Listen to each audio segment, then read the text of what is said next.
So here we have the Ford Fiesta Titanium on a 67 plate. I'm going to start off by showing you around the outside of the car, and then we'll hop in and run through some controls on the inside.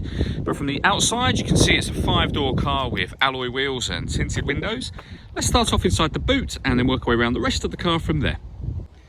So as we approach the boot, you can see we have reversing sensors, plenty of boot space as well, along with that 60/40 split folding rear seat, should you wish to increase that space even further. Okay, so we're just going to work our way back round to the front of the car, and then we'll hop in and run through some controls on the inside. But now that we've done a full circle of it, you can see it's in excellent condition the whole way round.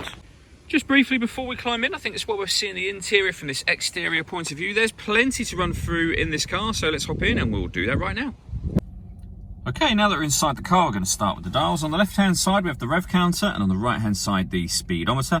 In the middle, you can see the total miles for this car, which are 29,688. The information displayed directly below that can be changed using buttons on the steering wheel. So we've got various different bits of trip computer information, a digital readout for the speedometer, and then some other menus, including driver assist, navigation, your audio, phone, settings menu, and background to the beginning again. And to go through those different menus, you just need to use these buttons here, beneath which we've got stereo and phone controls, including voice activation for the phone. And on the left hand side, we have both cruise control and speed limiter, and a continuation of the stereo controls, as you can see. Over in the center, we have the touchscreen for the car. So this is where you connect your phone. Just hit pair phone.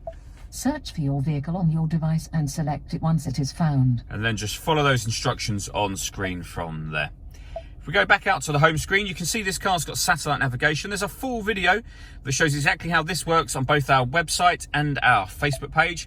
And when it comes to music in this car, we have AM, FM and DAB radio. We've got Bluetooth audio as well, so you can stream your music wirelessly once you pair your phone, as well as obviously making and receiving phone calls.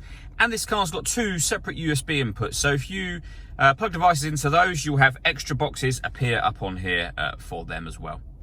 On top of all of that, if I pop the car into reverse, we have a reverse camera. So it's a full color camera with guidelines showing you what direction the car is headed in relation to the image that you see on the screen.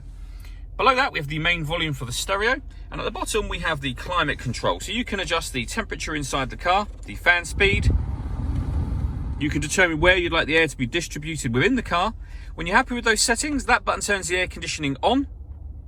Or you can hit auto and the car will now take full control in order that it maintains this temperature for you.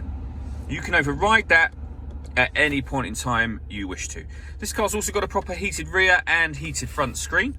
Below that, we have a 12-volt charging socket and one of the 2 USB inputs, a 6-speed manual gearbox, and then we have these buttons just here.